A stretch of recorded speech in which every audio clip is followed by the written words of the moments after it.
10장을 보면 부활하신 예수님은 제자들뿐만 아니라 3번이나 20장에 성도들 또 막달라 마리아 2번이나 제자들을 찾아오시는 주님을 만나게 됩니다. 왜 3번이나 같은 장에 예수께서 찾아오심을 기록했을까 하는 것이죠. 막달라 마리아에게 찾아오신 주님은 절망하고 슬퍼한 막달라 마리아에게 예수님의 부활이 그 슬픔도 절망도 물러가게 하고 결국 예수 그리스도의 부활의 첫 증인이 되게 하셨습니다. 두 번째 말씀은 오늘 본문에 나와 있는 말씀입니다. 유대인들이 두렵고 예수님 십자가에 못 박았던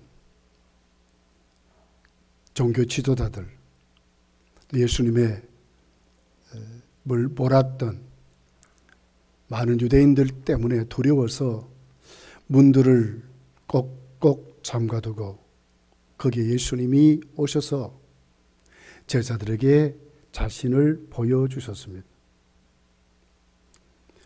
그러면서 제자들은 하나님 앞에 제자로서의 회복이 되는데 뚜렷하게 예수 그리스도의 부활의 증인들로 권세를 가지는 자들로 회복이 됩니다.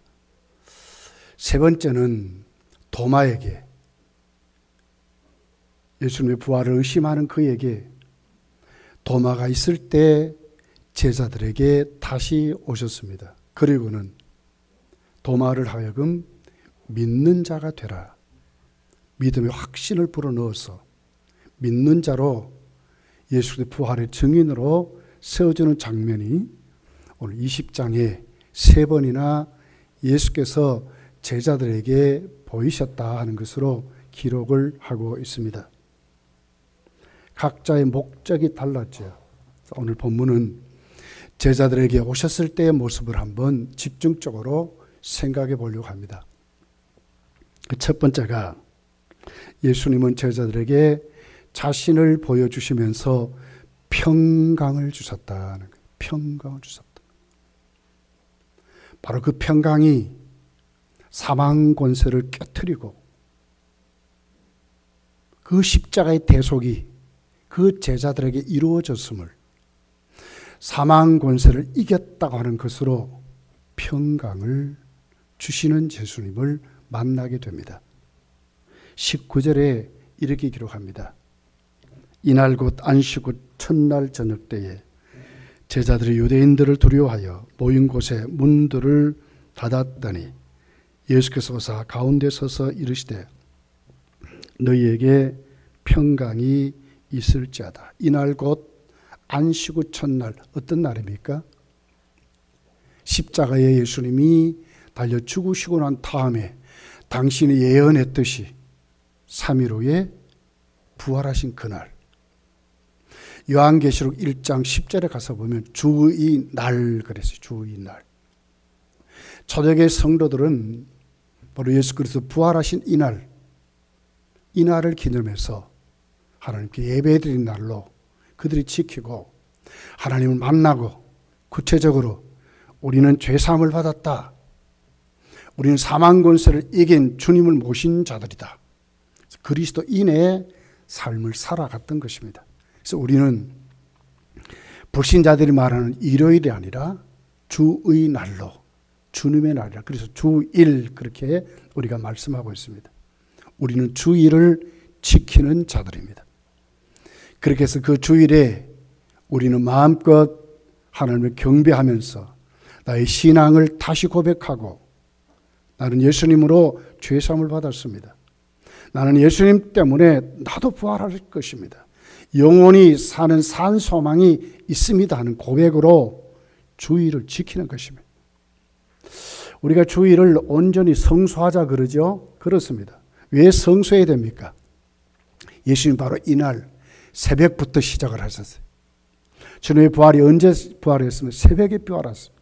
막달라 마리아에게 새벽에 부활하셔서 당신을 보여주시고 당신이 살아나심을 선포하시고 가만히 있지 말고 가서 제자들에게 예수님 살아났음을 전하라고 예수님이 막달라 마리아를 새벽에 부활하심을 보여주었어요. 그리고 오늘 본문에 저녁 때입니다. 안식 후 저녁 때, 저녁이지 저녁. 예수님이 제자들에게 오셔서 당신의 살아나심을 보여주시는. 그래서 우리 주일을 온전히 우리가 성수하는 것입니다. 주일 성수는 예배 드리는 것만으로 끝나는 게 아니고 주일 저녁까지 우리가 하나님 앞에 참 예배자로 회복되고 은혜 받고 새로워지는 그런 날이 주의 날이다 이렇게 말씀을 하고 있습니다. 그러면서 여러분 부활이 얼마나 중요한 줄 몰라요. 왜 우리가 주일을 지킵니까? 부활을 기념해서 지키거든요. 그 부활이 얼마나 중요한지 오늘 성경은 로마서 10장 9절에 보니까 구원과 직접 관계가 있어요. 네가 만일 내 입으로 예수를 주로 시인하며 또 하나님께서 그를 죽은 자 가운데서 살리신 것을 네 마음에 믿으면 구원을 받으리라. 뭘 믿어야 돼요? 예수 그리스도의 부활을 믿어야 구원받는다는 거예요. 부활은 뭡니까? 성도가 죄사함을 받았다. 성도가 예수님이 일어 부활하셨듯이 성도도 사망 권세를 깨트리고 영원히 산다는 고백이고 이 사람들이 이 고백을 통해서 구원을 받는다 이 말입니다. 그러므로 여러분 우리 신앙은 부활신앙으로 뚜렷하게 견고하게 세워져야 될 줄 믿습니다. 그러면서 오늘 예수님이 그때 오신 장면을 성경이 아주 멋있게 아주 드라마틱하게 표현을 했어요. 제 다리 너무너무 무섭습니다. 이해가 돼요. 예수님 천지를 만드시고 자연을 말씀 한마디로 다스리시고 죽은 자도 살렸던 주님을 십자가에 매단 자들 앞에 제자들은 무서워할 수밖에 없는 거예요. 두려워할 수밖에 없는 거예요.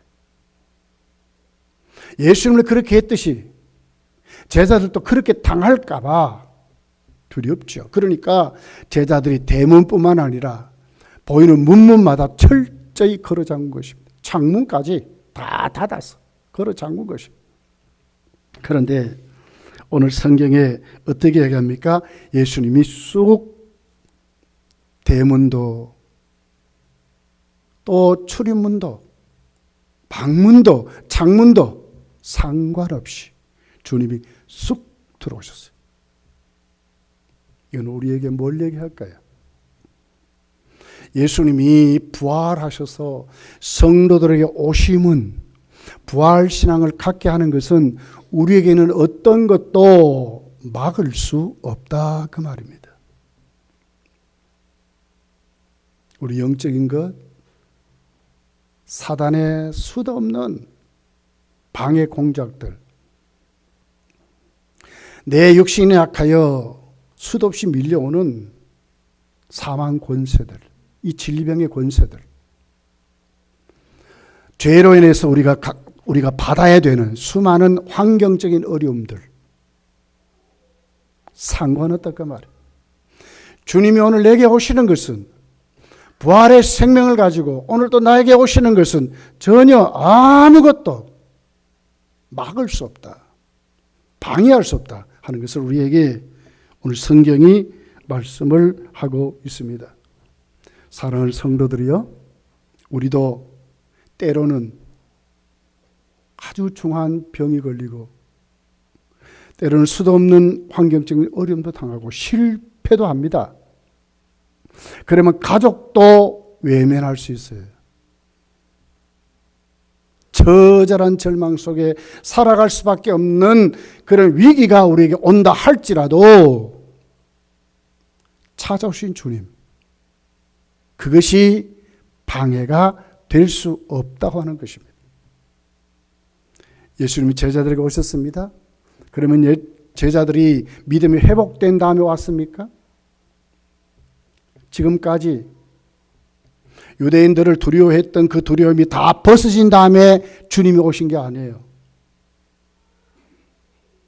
이들은 다 십자가에 못 박힐 주님 버리고 다 도망간 사람들이, 체면도 없습니다. 어떻게 보면 배신자들이지요. 사도 베드로는 3번이나 주님을 부인하고 저주까지 한 자입니다. 다 도망갔습니다.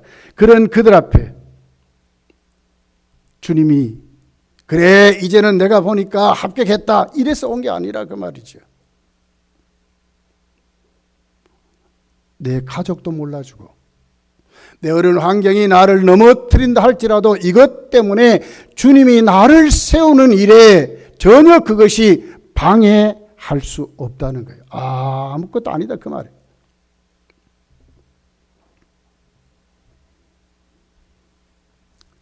예수님 제자들에게 오셔서 똑바로 그 가운데 서서 예수님이 당신이 부활하심을 보여주십니다.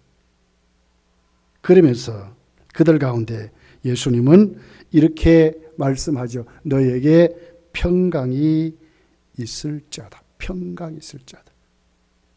나중에 2번이나 똑같은 말씀을 하세요. 자, 너에게 평강이 있을지어다 이 말씀은 실질적으로 평강을 주시는 것입니다. 내가 노력해서 뭔가 내가 추구해서 따는 게 아니라 그 말이에요. 주님이 나에게 주시는 평강이라 이 말이에요. 슬픔에 좌절에 절망에 두려움에 벌벌 떨던 그 제자들에게 오셔서 예수님이 가장 첫 마디가 너에게 평강이 있을지어다 이렇게 말씀했습니다. 이것은 제자들의 어떤 조건과 어떤 제자들의 행위와 전혀 상관없이 주님이 그들에게 주시는 평강이라 이 말입니다.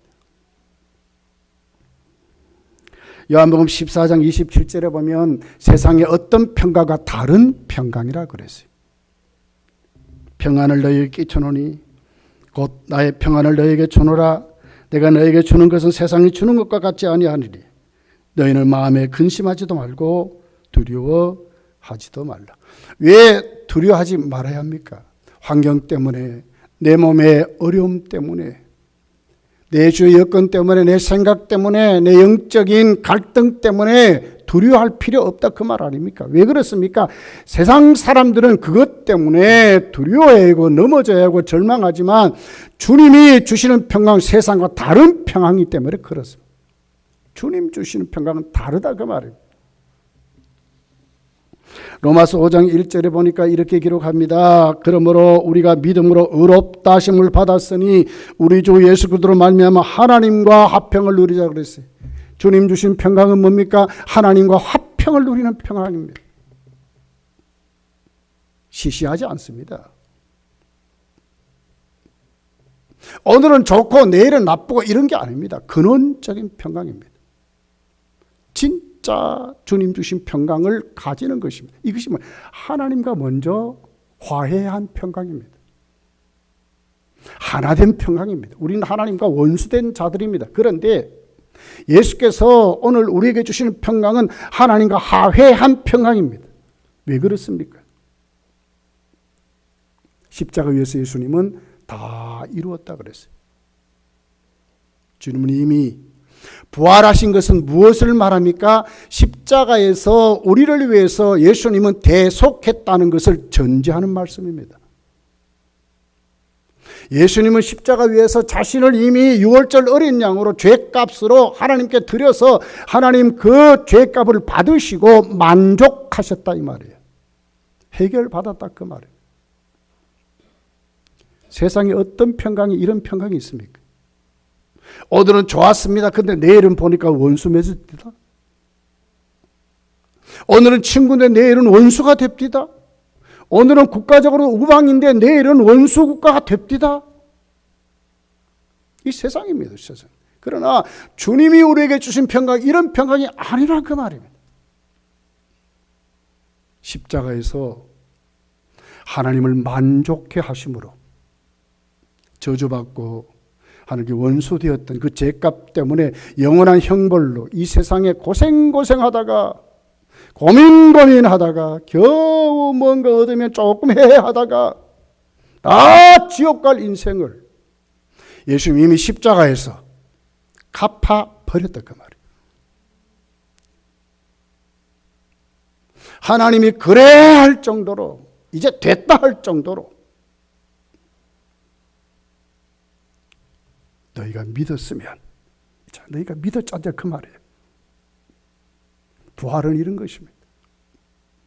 내가 부활을 믿는다는 것은 하나는 이제 주님 앞에 죄 용서를 받았다 하는 확신과 영원한 그 생명이 오늘 나에게 있다는 그 믿음이 나로 하여금 세상을 이기게 하고 사망 것을 이기게 하고 저주를 이기게 하고 부활의 능력으로 살아갈 수 있는 하나님의 사람으로 세웠다는 것을 지금 말씀하는 평강입니다. 하나님 앞에 담대히 언제든지 이제는 누구를 통하지 않고 하나님께 나갈 수 있는 그런 믿음의 사람으로 하나님이 주님이 세웠다고 지금 우리에게 주시는 평강을 그렇게 지금 말씀합니다. 실질적으로 이루어졌다 그 말이에요. 다시 따야 되는 게 아니라 실질적으로 이제는 우리에게 이 사실이 우리 것이 되었다고, 주님이 진짜로 주셨다고 믿으시기를 예수님 축복합니다. 진짜로 주셨습니다. 성도만이 누릴 수 있는 것입니다. 오늘 20절에 보십시오. 이렇게 기록하죠. 이 말씀을 하시고 성과 옆구리를 보이시니 제자들이 주를 보고 기뻐하더라 그랬어요. 뭘 얘기하죠? 예수님 부활을 확실히 보여주는 거예요. 자, 봐라. 내가 살아났지 않느냐? 내가 다시 일어났지 않느냐? 사망 권세를 깨뜨리고 주께서 생전에 말씀하신 그 말씀 그대로 살아났지 않느냐? 사망이 어디 있느냐? 죽음의 권세가 어디 있느냐? 유대인들이 그렇게 펄펄 뛰면서 난리쳤던 그들이 지금 어디 있냐 그 말이에요. 제자들아 똑바로 봐라. 부활은 이런 것이라는 거예요.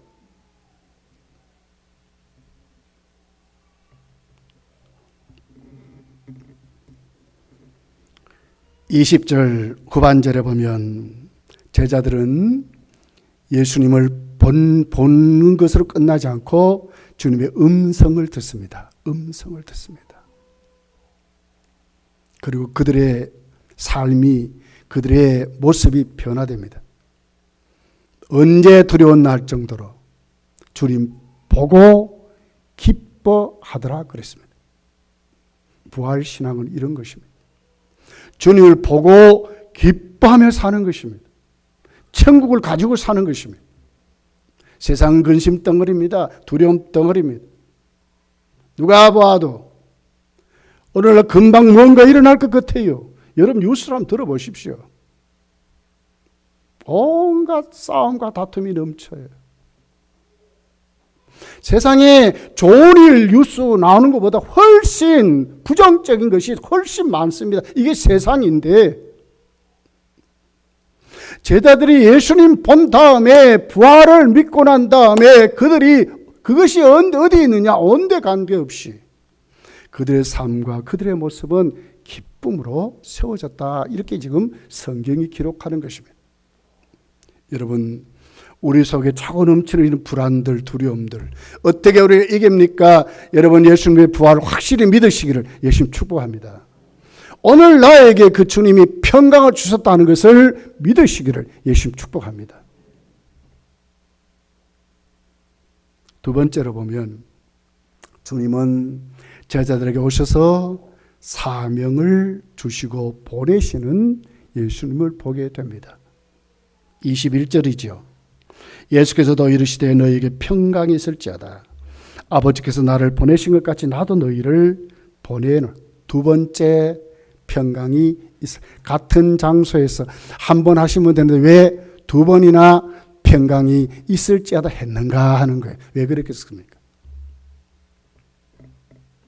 성도의 삶에, 제자들의 삶에 주님 주신 사명을 감당하는 데 가장 우선순위 첫 번째가 평강이 있어야 된다 그 말이에요. 하나님과 소통되어 있어야 된다 그 말입니다. 지금 나도 편하지 않는데, 나도 힘들어 죽겠는데 무엇이 여러분 우리가 전도자가 되겠습니까? 하나님이 오늘도 나에게 오셔서 임마누엘 하심으로 나를 도와주시며 나와 함께 하시며 오늘도 세임 주시는 그 하나님으로 충만히 내가 체험하며 살면서 하나님 앞에 소통된 자로서 누리는 그 기쁨이 우리 속에 있을 때 자신 있지 않겠습니까? 나가서 누구에게도 예수 그리스도의 증인이 되지 않겠습니까? 가장 우선순위가 평강이 있어야 한다 그 말입니다.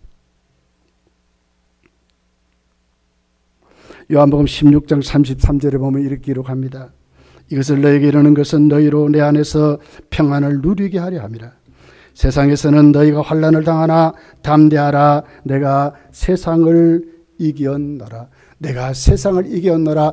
예수께서 이기셨기 때문에 세상에 나가 담대해라. 두려워하지 말아라.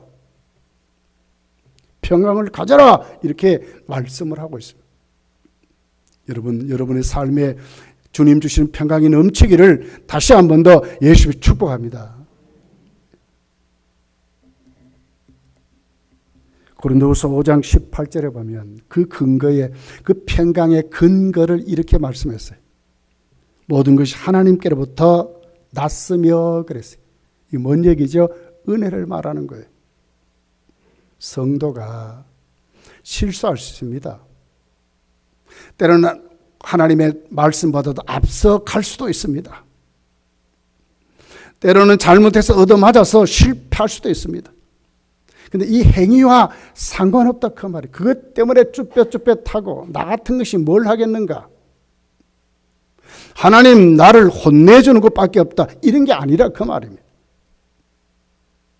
무엇으로 시작됩니까? 하나님께로 났다 그 말이에요. 다 하나님의 은혜로 주어지는 것입니다.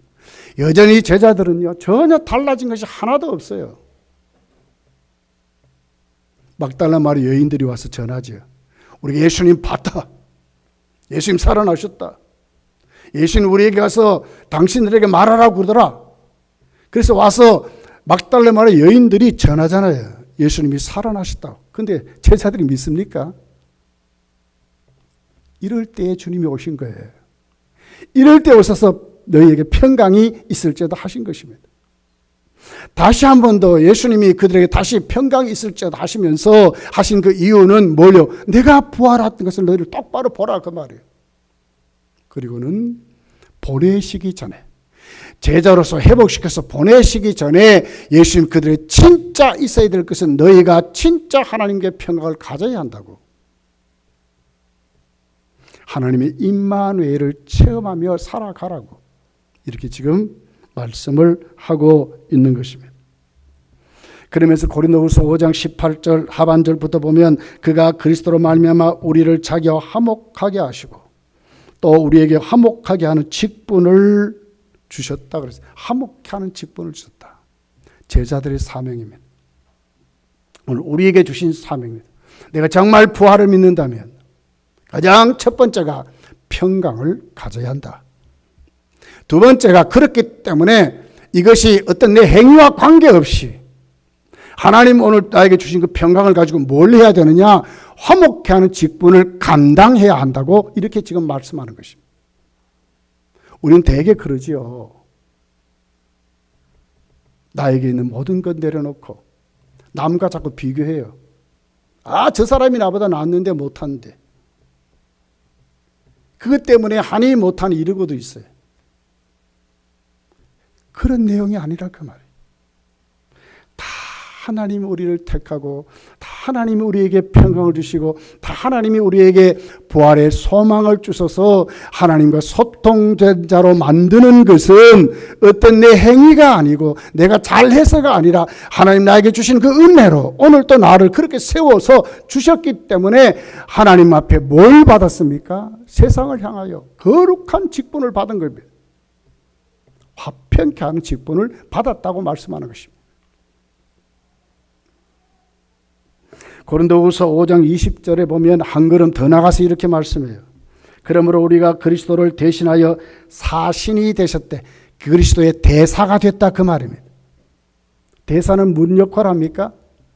외국에 나가서 대사 그러면 그들은 뭘 합니까? 대한민국을 대표하는 정부의 사역을 감당하는 겁니다. 우리가 그런 사람이 됐대요. 예수 그리스도의 사신이 됐대요. 예수 그리스도의 대사가 됐대요. 예수께서 보내시는 자들이 됐다는 거예요. 작은 예수가 됐다고 지금 말씀하는 거예요. 무엇 때문에? 화목케 하는 직분 때문에. 제자들에게 복음 전하는 직분을 주시려고 예수님은 그들로 하여금 평강이 있을지도 하시면서 그들을 사명을 다시 회복시켜서 그들을 보내셨다고 하는 것입니다. 이 부활의 날에 여러분, 저와 여러분이 진짜 가져야 될 게 뭡니까? 사명을 회복해야 한다 하는 것입니다.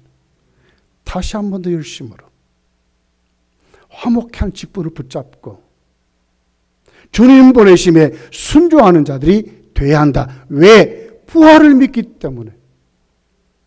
주님 다시 살아나셔서 우리에게 이 직분을 주셨기 때문에 우리 모두가 그 자리로 다 돌아가야 한다고 말씀하는 것입니다. 여러분, 거룩한 직분을 회복해서 이 부활의 달에 정말 주님께 멋지게 쓰임받는 다 제자들이 되시기를 예수님 축복합니다. 그렇기 때문에 세 번째로 그 사명을 감당하도록 주님 우리에게 권세, 권능을 주세요. 22절이죠. 이 말씀을 하시고 그들을 향하여 숨을 내쉬며 이르시되 성령을 받으라 그랬습니다. 숨을 내쉬었다. 불어넣었다 그 말이에요. 주님이 제자들에게 후 하시면서 뭘요? 성령을 그 말이죠. 창세기 2장에 가서 보면 사람을 지을 때 모습이 나오잖아요. 1장 2장에 숨을 불어넣습니다. 숨을. 그래서 생명이 됐다. 꼭 그때의 장면입니다. 다시 제자들에게 실패하고 좌절하고 도망한 그들을 회복시키는데 창세기 1장 2장에 있는 그대로 그들을 다시 회복시키는데 성령으로 그들을 지금 회복시킨다 이 말입니다. 제자들이 앞으로 사명을 감당할 것입니다. 그럴 때 그 사명이 제자들의 열심이나 제자들의 지혜나 세상적인 지혜나 제자들의 말재주가 아니라 오로지 성령이 그들 가운데 역사하심으로 이루어진다. 그런 뜻을 가지고 있어요. 뭘 주십니까? 성령을 주신다. 성령을 받는다 그 말이에요. 사도행전 1장 8절에 우리 잘 알잖아요. 성령 받으면 뭐가 있습니까? 권능을 받는데 권능을 받는 사람이 되는 겁니다. 성령은 그 뜻이 뭐죠? 돕는 자 그 말이에요. 가장 우리를 돕는, 주님의 사역을 잘 감당하러 돕는 자. 그러면서 우리를 치료하시고 고쳐주시고 우리를 회복시키시는 상담가요, 변호자요, 우리의 보호자로 보혜사라는 단어를 지금 쓰고 있는 것입니다. 예수님이 부활하심은 우리에게 뭘 주십니까? 성령을 주신대. 믿습니까? 성령을 주시오. 성령을. 그러므로 여러분, 우리가 그 부활의 주님을 믿고 그 부활성을 가지고 이 험악한 세상, 진짜 여러분 믿는 자를 찾아보기 힘든 시대가 점점 가까이 오고 있습니다. 요즘 우리 새소식반 우리 교회에서 토요일 모이는데요. 매일매일 와서 보고할 때가 그 보고가 달라요. 진짜 안 믿는데 아이들이. 그리고 전도할 수 없대 지금. 심각해졌습니다 지금. 우리 사회 전반이 다 그렇습니다. 국가 법으로 정해놓고 그렇고요. 앞으로 우리가 주중에 나가 장년에게 전도하는 것도 길이 막힐 것 같아요. 진짜 그렇습니다. 때를 얻든지 못 얻든지 너희는 힘써 나가 주의 말씀을 전파하라 그랬는데 무슨 힘으로 하겠냐 그 말이지요. 얼마나 사람들이 세속적이 돼가는데요.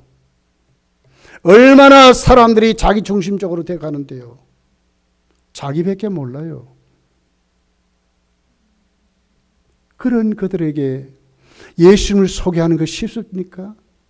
듣지도 않는데요. 자신은 안 한다고 소리치는데요. 이러지 말라고 하는데요. 여전히 우리는 금단 지역에 살기 때문에 이 지역을 전도해야 됩니다. 만난 사람 또 만나야 하고요. 나는 절에 답니다. 이 사람들에게 또 가서 오늘도 제가 오면서 우리 동네 사람들하고 인사하고도 왔어요. 목사님 교회 가십니까? 예, 교회 갑니다. 허허허허 나도 가야 되긴 되는데 그러고는 안 온단 말이에요. 또 만나야 하고 또 만나야 하고 또 만나야 돼. 쉽습니까? 사도행전의 제자들의 삶을 한번 보십시오. 그들은 전혀 물불을 가리지 않았습니다. 매맞는 것을 두려워하지 않았습니다. 감옥에 들어간 것을 두려워하지 않습니다. 핍박받는 것을 두려워하지 않습니다. 멸시천대받는 것을 두려워하지 않았습니다. 그들은 담대히 하나님이 예수 그들 주와 그리스도로 세웠다고 살렸다고. 아그리빠 왕이여 당신도 나같이 미치기를 원합니다. 사도 바울이 하는 얘기입니다. 예수 믿으라고. 너 예수께 미쳤다 할 때에 당신도 예수 믿으라고. 사도 바울이 그렇게 한 얘기입니다. 이 쉽지 않습니다, 여러분. 근데 우리로 하여금 쉽게 하는 방법이 있습니다. 제자들 같이 담대히 나가서 할 수 있는 길이 있습니다. 그 길이 뭡니까? 성령을 받는 것입니다. 이게 받는단 말은요, 그 뜻이 영접한다 그 말입니다. 제자의 사명을 잘 감당하는 어떤 도구를 가진다 그 말이 아니고 인격적으로 성령을 영접한다, 모신다 이 말이거든요. 성도의 삶이 화목하는 직분을 가지고 이 세상에서 주어진 사명을 감당하는 것은 어떤 도구, 나에게 어떤 필요한 어떤 것이 아니고요. 가장 중요한 것은 성령을 받는 것입니다. 성령을 모시는 것입니다. 성령 충만해지는 것입니다. 성령의 통제를 받는 것입니다. 이 삶이 부활하신 주님 앞에 제자들이 갖는 권세고 능력이었습니다. 이 말씀 그대로 사도행전 2장에 그들이 성령 받지 않습니까? 하루아침에 달라져 버렸습니다. 모임이 달라졌고요. 열심이 달라졌고요. 목표가 달라졌고요. 삶의 방법이 달라졌고요. 말이 달라졌고요. 그들의 모든 행위가 달라졌던 것을 볼 수 있습니다. 무엇이 그들로 하여금 그랬습니까? 성령의 말하계심을 따라 살았습니다. 그들이.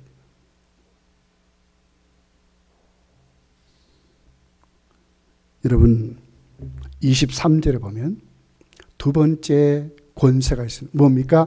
죄사함을 받게 하는 권세였습니다. 23절에 너희가 누구의 죄든지 사하면 사해질 것이요 누구의 죄든지 그대로 두면 그대로 있으리라 하시니라. 죄사함의 권세를 받았습니다. 오해하면 안 됩니다. 로마 카톨릭은 고해 성사하면 신부가 거룩하게 죄사함을 선포합니다. 이런 게 아니에요. 이 뜻이 아니고 교회가 누구에게는 죄사함의 권세를 주고 죄사함 받았다 하고 어떤 사람에게 죄사함 안 받았다 이런 게 아니고 그들이 전하는 그 복음의 권세를 말하는 거예요. 사도들이 나가서 전할 그 복음, 우리가 나가서 전하는 그 복음이 어떤 권세가 있습니까? 죄사함의 권세가 있다 그 말입니다. 그 복음을 듣고 회개하면, 그 복음을 읽고 예수님 영접하면 죄사함 받고 구원을 받는다 그 말이에요. 믿습니까? 교회의 권세입니다. 우리가 금요일 날 나가 전도하고 우리 새소식반에 우리 선생님들과 전도하는 이 전도가 큰 힘이 있어요. 오늘 예배 마친 다음에 우리 전도위원회 의원들이 지나 전도할 때인데 진짜 권세였습니다. 내가 권세가 있는 것이 아니라 내가 전하는 복음이 권세가 있는 것입니다.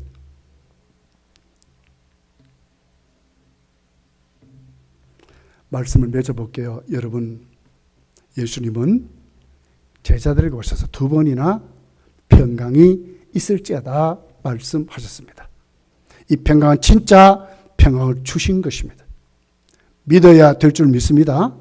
오늘 나에게 세상이 갖지 못한 평강이 있다 믿으시기를 예수님 축복합니다.